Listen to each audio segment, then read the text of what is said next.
Firstly, just want to say thank you to everyone for being very patient with the recording, and apologies for the technical issues that we had. But yes, just as a little introduction before John starts the talk, to give you a bit of background information on the project that CPRE Hampshire is running. It's a huge hedgerow restoration and improvement project that spans across Hampshire from the South Downs National Park all the way down to the New Forest National Park. And a big aspect of that is planting lots of new hedges within that target area, but also working with landowners and community groups to improve their existing hedgerows, because it's not only a problem that we don't have enough hedgerows, but a lot of our hedgerows are just in a bit of a sad state. So we do hedge laying courses. We go and work with landowners to assess hedges on their land, and to help them get them into better management. But also a huge part of that project is just raising awareness and information about hedgerows as well. So we run this hedge-centric talk series across the winter months. Very fortunately for us, we're joined by John Wright today. He's going to do what I'm assuming is going to be a lovely talk all about hedgerow history. Really looking forward to that. So yeah, without any further ado, I'll hand over to you, John. Thank you very much, Yolanda. Thank you very much indeed for asking me, and thank you everyone for joining me on this pre-record. But there we are. Anyway, my name is John Wright. I write books and articles. I did some work on river cottage programs. Some of you may know me from that. One of my books was called A Natural History of the Hedgerow, and that's pretty well what I'll be talking about this evening. The picture you see before you now is a bit of Dorset, just down the road from where I live. I live to the left of the picture, just over that hill, and it's the most glorious view. I think I counted 14 hedges in that. I think I might have missed a few. This is the sort of old hedge that I'm most interested in, or hedges that I am most interested in, and it is a very nice example. A photograph taken on a lovely sunny day. Right, so off we go. A hedgerow, that's easy enough. What are hedges for? Well, I actually had to think about this for quite a long time before I could come up with any sensible answers, or at least more than one. But there's quite a few reasons for hedges. Let's go through them quickly. Well, containing stock, that may well have been the first use of hedges. If you have stock, then you need to keep it in one piece. I mean, otherwise, be a lot of woodland. You didn't want your cattle or sheep wandering off into the woods and getting lost. So that's number one, and it's still a major priority on farms where there is stock. Excluding predators from stock. Well, this was definitely out of fashion. Last time I saw a wolf in the British countryside, well, I've never seen a wolf or a bear in the British countryside. There's very little that will harm the stock. Okay, dogs is the only thing, but that's down to their owners. You don't need a hedge for it if the owners behave themselves. Protecting crops from wild and domestic grazing animals. Well, that's very important. As much as one would wish to keep animals in pasture, you have to keep them out wherever wherever there are crops, because a disaster ensues. I don't think I need to explain that anymore. It's rather obvious. Shelter for crops. That's certainly true. I expect we've all been in the field and we see on a wet and windy day, and we see the sheep hiding in the hedges, or even the cattle hiding in the hedges, so they tend to be a little hardier. I did have a theory that a lot of the hedges are oriented north, west, south, east, and that would give them the maximum shelter. But I've yet to do they do all seem to be at a bit of an angle. Very seldom north, south, east, west. They all seem to be at an angle. Maybe that has something to do with the prevailing wind. Discuss. Yes. Prevention of soil erosion. Well, that is certainly an effect of having hedges. It does break things up a little bit, and we'll see quite a nice example of where it has sort of worked. A very ancient example a little bit later.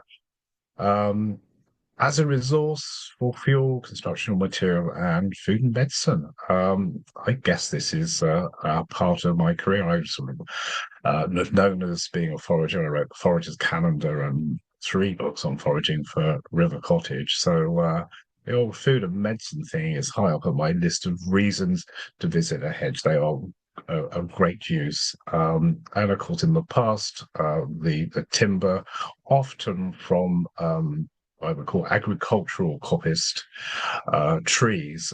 They would produce the poles for tools and for structural material. Right. Drainage is accompanied by a ditch. That's clear enough. I suppose you could have a ditch on its own, but that's most of them are where a hedge is. Otherwise, things will be falling down in the ditch all the time. Ecosystem services. This is one of the most appalling terms I know in modern ecology. Basically, it's all the things that hedges can do for us. So it could be carbon capture, it could be uh, improvement in air quality. I have no idea how much this works. I think there's another. Let's say entertainment, relaxation, that sort of thing. That's a rather superfluous way of viewing things. But what I like about hedges, and would be much more about this later, is the species they harbour. To me, that is a major benefit to humankind to know all these things do exist somewhere. Ownership boundaries really a very fundamental thing, but really don't need boundaries because they're marked on maps and we have wire fences now.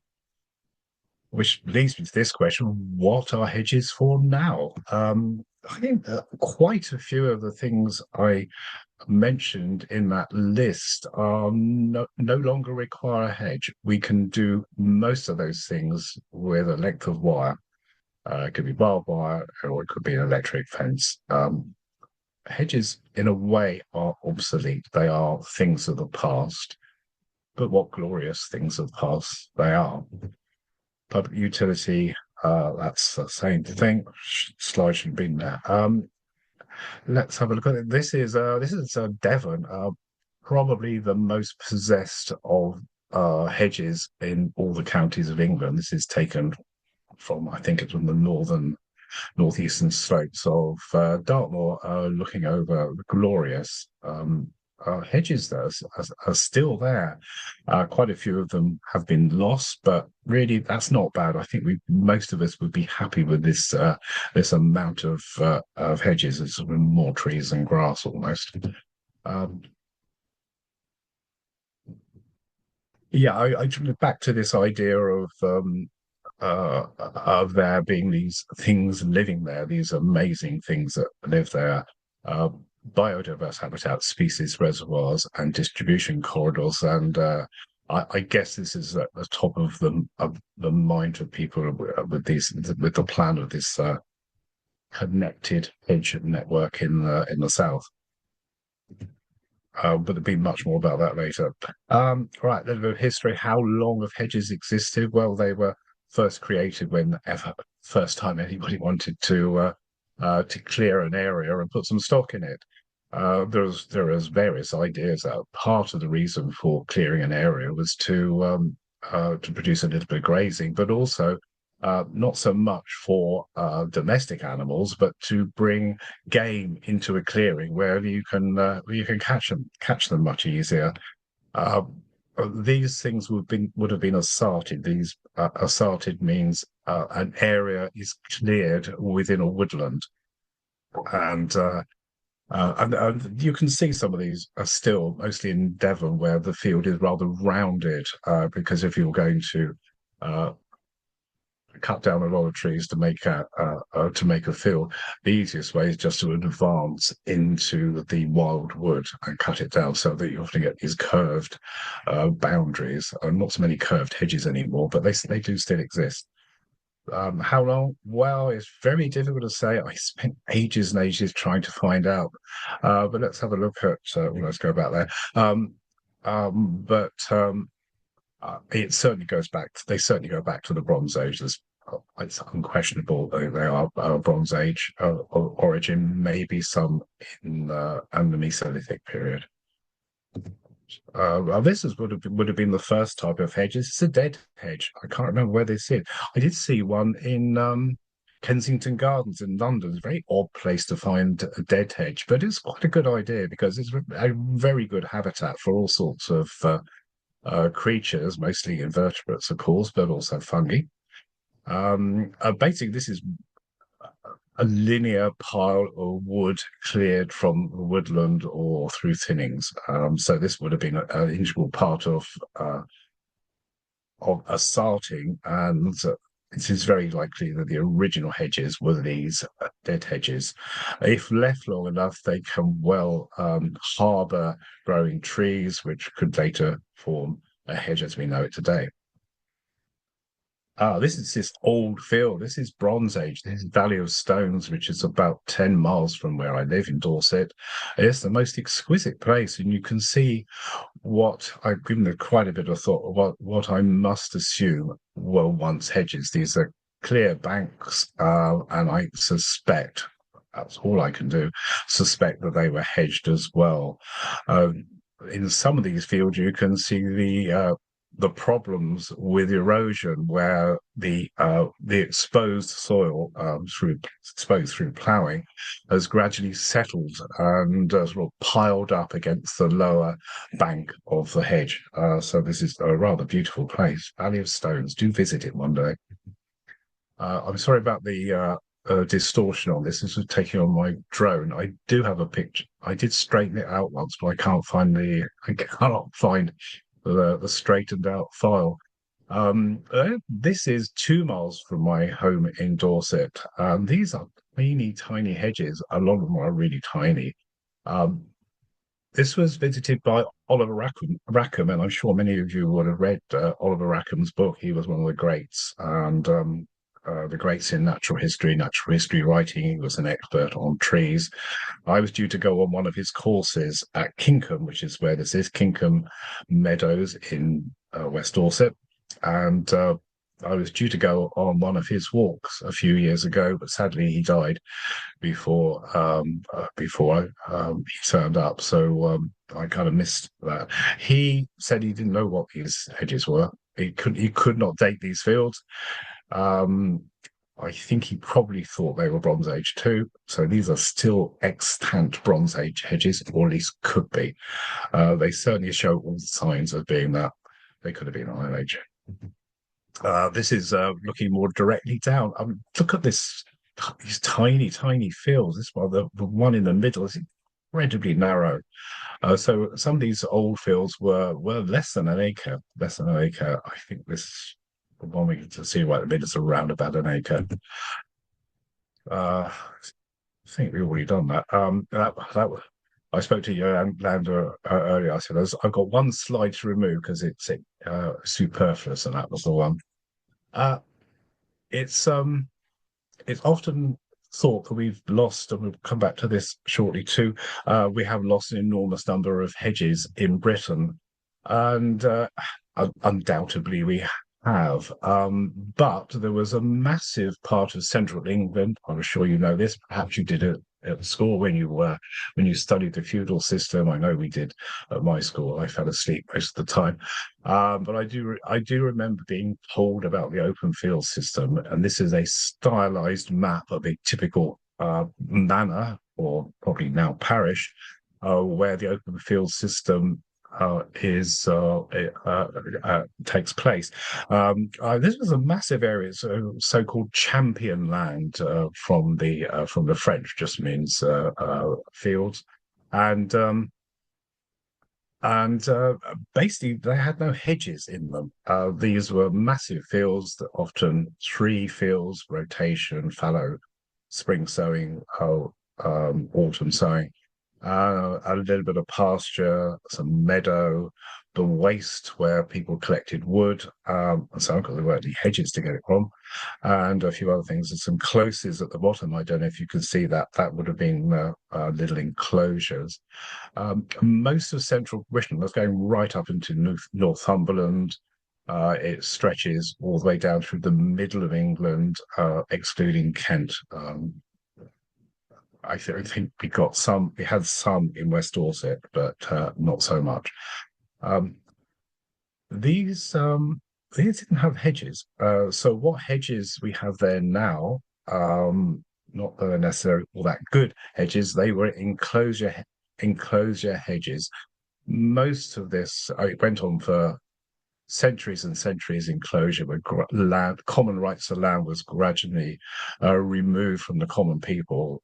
This is a very serious matter. Many people were put into destitution, and but they had no hedges. The most of the enclosures, the sort of enclosure went into overdrive. The parliamentary enclosures in the from the late 18th century right up into the middle or thereabouts of the 19th century. And everything was parceled up. As soon as you got something parceled up, you need to make it into fields. You need to define your area of land. An enormous number of hedges were planted. Most of them hawthorn, of course.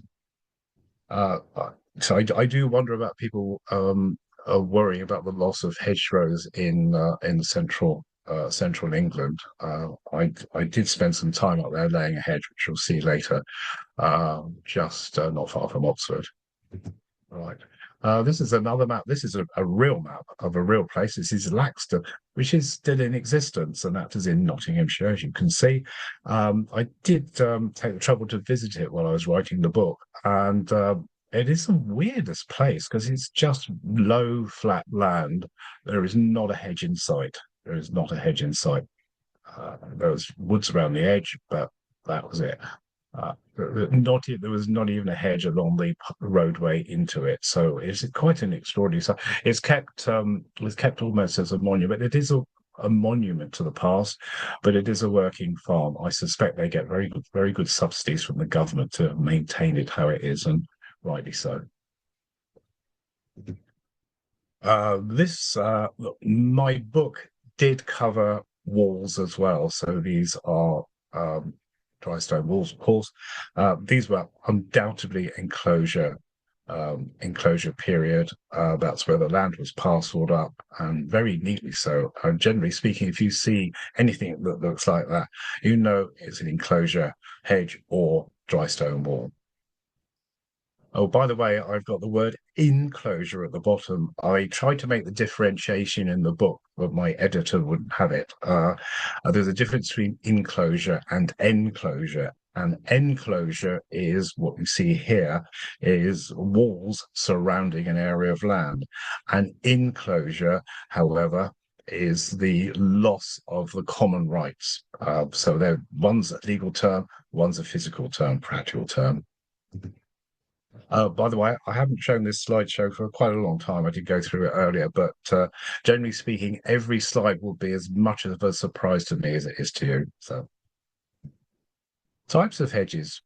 Goodness me, there seems to be, I think there's around about 50 semi-official types of hedge. Lots of takes have been made on the various types that are in existence, and there is probably as many types of hedges as there are hedge layers. Of course, hedge layers are certainly not a thing of the past, but fewer than what they once were. Often it was just a job for the farm labourer to do in winter, which is the ideal time to lay a hedge because there was not so much else to do. Let's have a look at a few. I had a hand in this. I think I did about 10 feet to 3 meters maybe of this hedge. Took me all day. only one side. I'm never going to make my fortune laying a hedge, but this is a Devon hedge. A Devon hedge is a bank. It's around about a meter high and a meter wide. It does taper down to the bottom. Invariably, there is a ditch alongside. Almost invariably, well, there's going to be because it's a bank, and so the soil has to come from somewhere. It is made of soil, which there should be no topsoil in it, because if you have topsoil in it, that will rot down. The organic material in it will rot down, and the hedge will slowly collapse. Um, there are two, as you can see, there are two rows of trees. These have just been laid, and with Devon hedges, I know one which hasn't been laid for many years, but you can still walk down the middle of it. Quite extraordinary things. They were they were planted up on top, but the sides themselves, they were made from turf. Now, this is not the turf you get in B&Q and so on to lay in your garden, which are poor, thin things. These are basically bricks made out of turf. So, and of course, the green side would be outwards, so it would look nice, and it would protect the bank. Got something similar soon. This is a Midland hedge. I had a hand in this as well. I went up to Chipping Norton when I was writing the book, and spent 2 days in the freezing cold. It was February, which is a good typical time to do hedges, and I think I laid about 2 or 3 meters of this. Quite extraordinary things. They're rather interesting because they have the side you can see, the side towards you is the arable side. The other side, well, it is where all of the live trees left behind are threaded through, and that's the bushy side, and that will be for grazing. Got another one. There's a fancy one. I had no hand in that, but I think that's rather splendid. Someone went to all this trouble, and believe me, it's a lot of trouble. This is rather similar to the Devon hedge, except it is faced with stone, and of course, it's a Cornish hedge. Now, it's called a hedge. That's what the Cornish call it. That's what they call it. That's what it is. But technically, there is no reason for a Cornish hedge to have any vegetation in it at all. This one has got some, of course, grass, but it certainly doesn't need to have trees. Doesn't really even need the grass. Again, it's a matter of digging up soil. Usually, a lot of subsoil there, and building a mound and facing it with stone. There are many different varieties in the book. I fortunately went to Cornwall on one of my trips down there when they were building an extension to the 303, I think, and they have one of these cut in half, so I could actually see the internal structure of it. It was rather splendid. See, that's it. Oh, this is Chipping Norton. This is an enclosure hedge, and this is actually not too bad a one. It's fairly substantial. It has suffered from the flail, of course.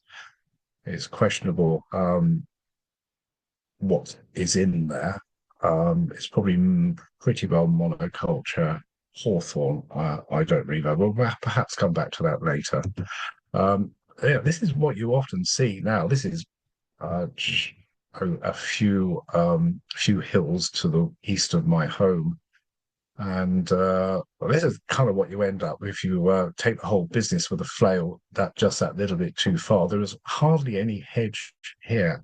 Actually, remarkably, it could well be stockproof because it's so dense, but it has been cut to within an inch of its life. This will have species in it, but there won't be that many. It rather depends on how long they leave it, but it's just a little bit too narrow for my taste. By the way, I can't be 100% sure, but I think that I am reasonably positive that the green plant growing up the hedge is in fact a gooseberry. If you're keen on foraging, as you know, I am. then it's a very nice tip because it's one of the first plants to green up in spring. So they're not so easy to find once everything else is greened up. It's just green like everything else. How much hedgerow has been lost? We'll skip through this fairly quickly. Generally speaking, I have a slightly more positive view though on this than most people. You have to bear in mind if you want to increase the size of a field, you may not have to cut much hedge. Now, if you can imagine two fields side by side, got that? Two fields side by side, there's one there and one there. So you've got hedge all the way around and one hedge in the middle. Now you can double the size of that single field by removing 1/9 of the hedging. People don't think about that sort of thing, but they kind of have to. But I find that's rather nice, nice point to make. We've got a few of these. I think we've troubled themselves too much. I'm not sure why I put them in because they we need to spend quite a lot of time on these to make them sense. But I compared a lot of old maps, as you can see on the left. Can't remember when that is, sort of 1820 or something, with aerial images from today, and counted the loss of hedges, and it wasn't too bad. The main problem with this project is you can't see from the map whether there was a hedge there or not. It almost certainly was, but you can't be sure.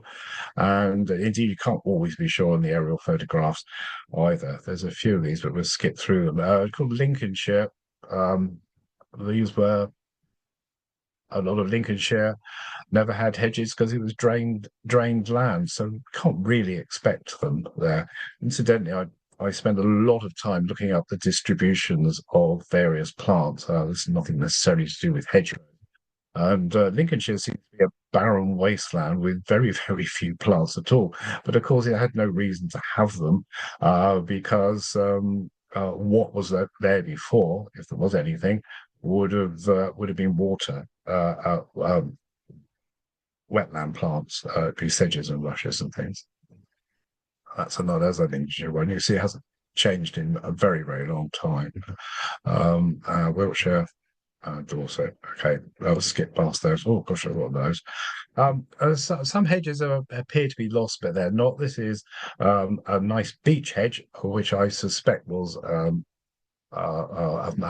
manor boundary hedge. It was typical beech being put in that situation. It doesn't count as a hedge anymore, not because it has been neglected, which it clearly has, but because it's within a woodland, a coniferous woodland in to the west of Dorset. It's still species rich, though, reasonably species rich, a little bit monoculture there as far as the plants are concerned, but it's there. And it will have associated fungi. Some of you may know how keen I am on fungi. Uh, you see a lot of these. In the way they're rather artistic. They're like oversized bonsai trees, if you can imagine that. And they're rather beautiful, species rich. I don't think so. You also see this. This is clearly a hedge, and you could even see, I don't know if you can see my pointer, you can even see where the laying had happened in the past, certainly on that one. And it's just been left as open parkland now. It's no longer a hedge, but it is a row of trees, and they like native trees, so they will be species rich. But it's not really a hedge. This is the same thing. This is a solitary beech growing in a field that was actually divided up into several 1 acre sites. It's possibly enclosure, perhaps early enclosure. Incidentally, that tree that was examined by a friend of mine, who I'll talk a little bit more about later. He lives in the same village as me, and he's an absolute genius, annoyingly so. He identified 21 species of lichen on that single tree. Quite something, I think. Look at that. I just hope it can survive a bit longer. Still there today. What can be done to increase the biodiversity of hedges if we think they are lacking in biodiversity? Well, these things. I suspect that some of you will know more about this than I do, but there are various schemes, these sort of plans of what you may do, as well as looking after the hedge as well. You look after the land to either side. This is something that is often forgotten when it comes to hedges. That I think later on there's a slide that says hedges are all edges, which I'm rather pleased with. I fancy I coined that, but I suspect somebody else came up with it before. They are edges. They are indeed all edges, and as many of you will know, edge habitats are incredibly important because you get an interaction between one habitat and another. This is okay. But basically, is it to extend the area of the hedge a long way sideways, and to allow plants to grow. I expect some of you remember the old set aside. There are similar projects now. I can't keep up with all these government initiatives on farming and subsidies and things. But people would leave a strip alongside for a few years, get paid a lot of money for leaving it alone, and then they plough it up. This seems such a wasted opportunity. If that was left and managed, perhaps even planted up with seeds and brash. If you get you get a brash cutter out into a field, and you can get the plants from a good field, which is species rich, and then just spread the brash alongside a hedge. You can get all sorts of things coming up which you didn't know you could possibly have. And So it was a shame that opportunity was missed once, but perhaps it's coming back again now. This is the same sort of thing, right? So conserve what we have, plant more hedges. Is it worth planting more hedges? Yes, of course, it's worth planting more hedges. My concern with this is they will not be as species rich as well, they certainly won't be as species rich as the old hedges.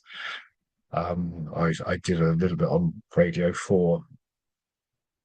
It's the morning program today. You only get about 90 seconds, but I got in what I could. And I did make the point that old hedges are vastly superior to young hedges. Well, it's like criticizing young people for not having the experience of me say. But it is true. Just planting a hedge is not quite enough. It does need to be in an area where things can reach them, where invertebrates can reach them, where plants, suitable plants can reach them. Otherwise, you get this sort of geographical island effect where things are isolated. These are some of the problems which I'm sure you have thought of and will face or have faced with planting new hedges. I was talking about the day program, and the lady said, "Well, how long do you think?" I said what I just said. Now, how long do you think it takes a hedge to get to be a good one? I said, off the top of my head, I said 1,000 years. Probably not far wrong, but I reckon you get away with 500. Still not going to see it in our lifetimes, though, are we? A Natural History of the Hedgerow. This is the title of the book, I think, and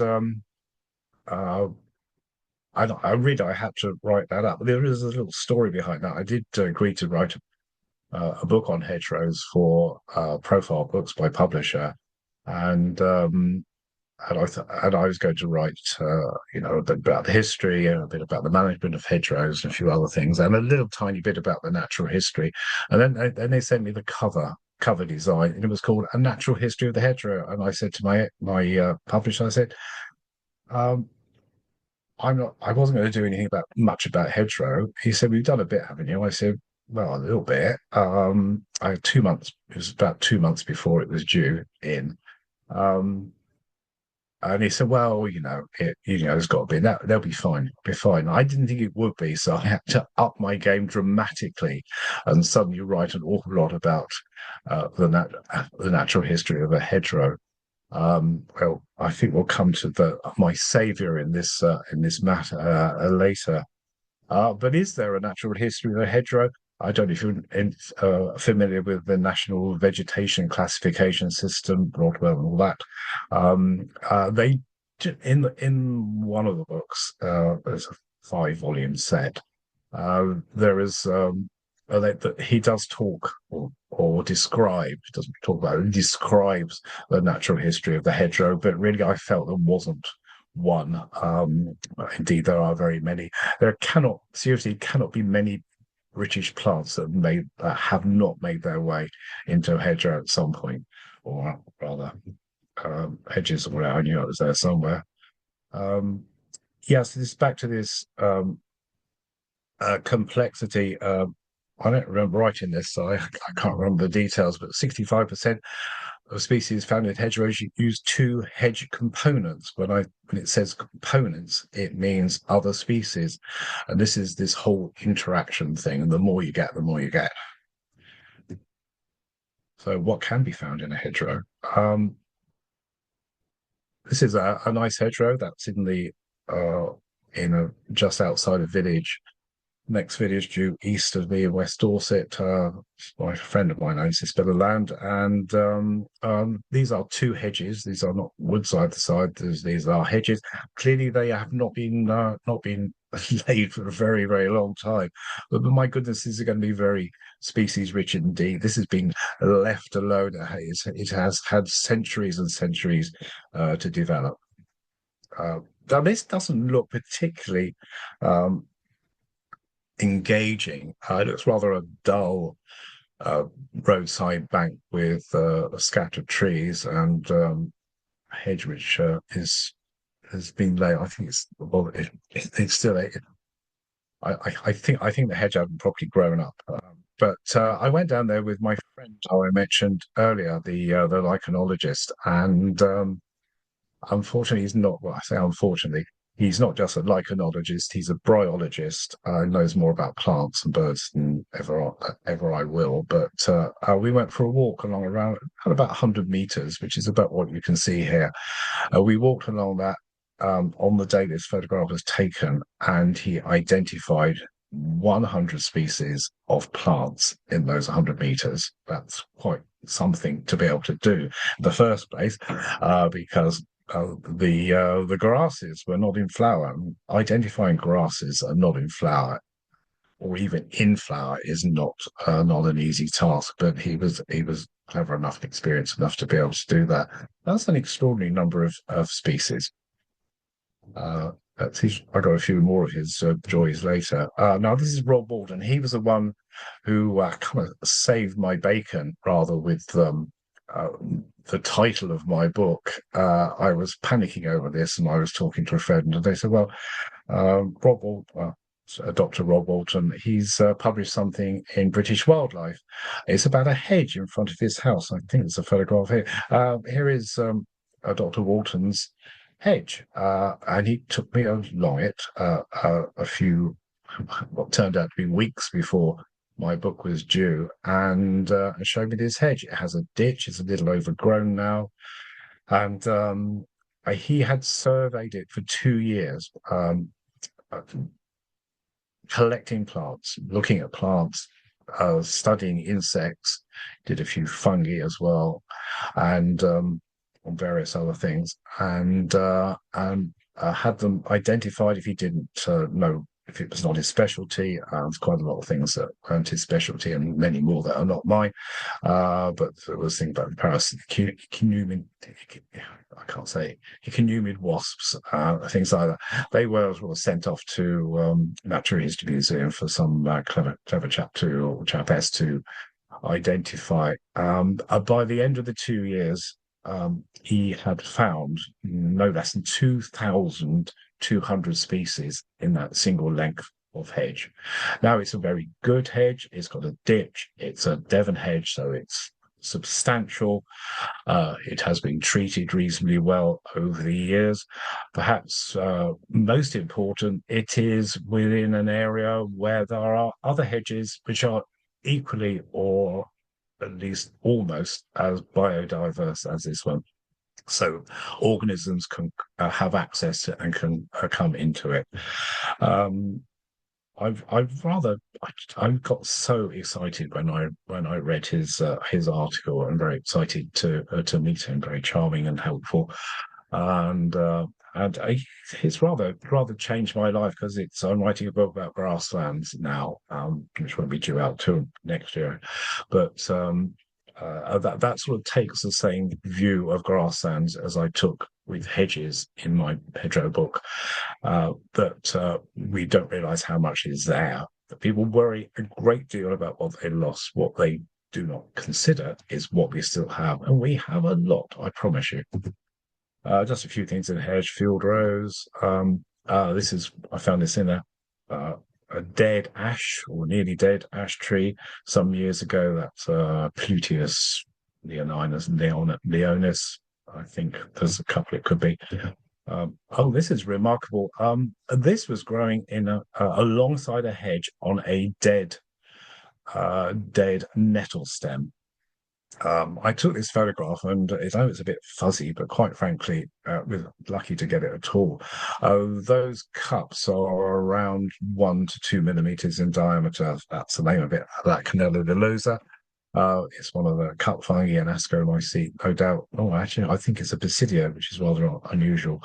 Um, uh, that was on this single dead stem, but there are also 7 other fungi on that single dead stem. This is the sort of biodiversity you get in hedges. Uh, this is quite a rarity. Spindle trees, almost wood edges, and you will find them. Mostly used to be spindles in hedgerows, and this is a bracket fungus that grows only on spindle. Uh, this is a tiny little mushroom, Marasmius. I think its name's changed now. Marasmius hudsonii. And I don't know if you can see, but if you look at the top, you can see it has little hairs on the cap, which is rather splendid, growing on a dead holly leaf. More fungi. Oh, back to foraging now. This is sort of mother lode of chicken in the woods.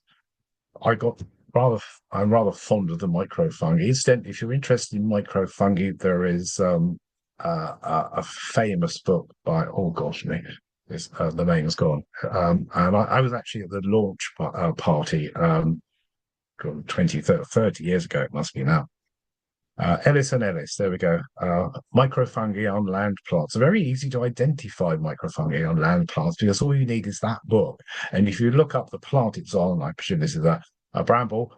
It's a bramble, isn't it? Yes. And you look up bramble and go to the page where it describes all the fungi that grow on bramble and find one that looks like that. Almost certainly you'll be right, correct, because rust and smut fungi are host specific. They only grow on one plant or within a particular group, like a genus or a tribe. Okay. This is another microfungus. The centers of these red campions, they are black. That is because instead of pollen, the anthers have produced fungal spores. Now, the plant was infected in the previous year.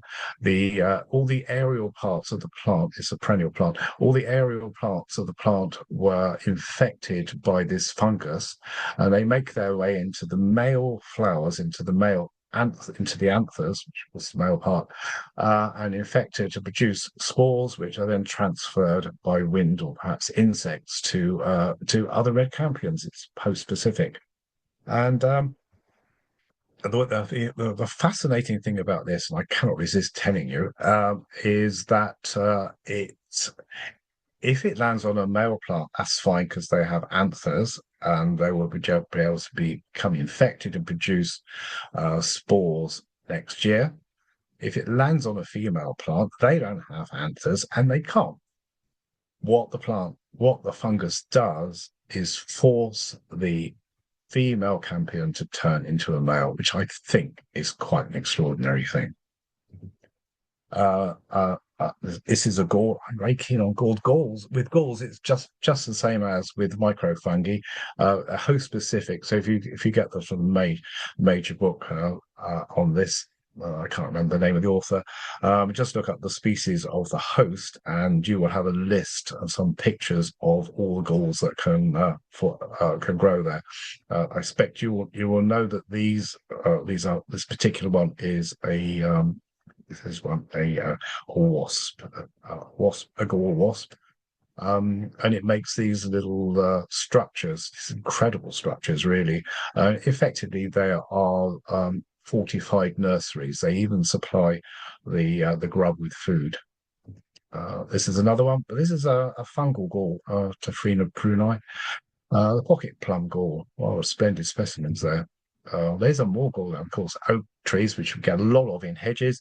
Uh, I have numerous galls, and here are just four of them. I found out oak apple last year, which is fairly uncommon. That's much larger than the oak apple in the bottom left.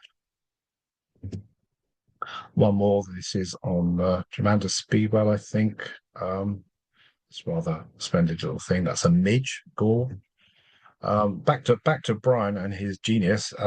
This is a tree which is covered in what looks to me like a single species of moss.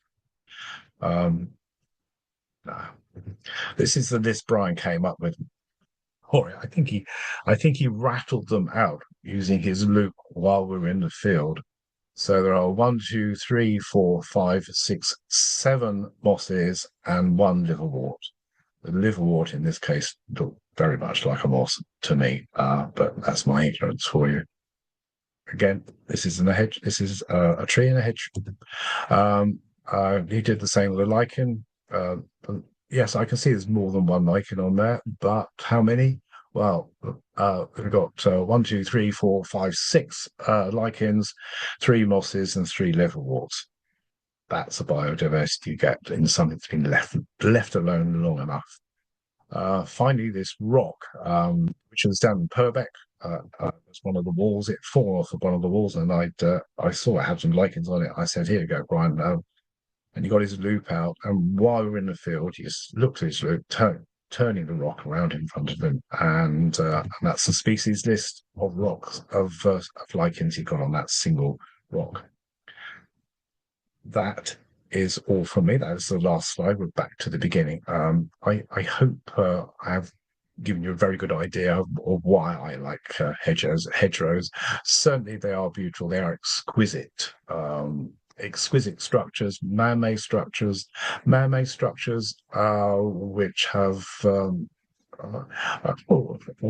perhaps thanked us for their very existence. I suspect Britain is much more species rich than it was in the time when hedges were first laid. Certainly, if it's true that there was a wall-to-wall whole ancient forest, um, and um, and also really to appreciate what we do have. Let's protect that and. Yeah, and plant more hedges. Thank you very much.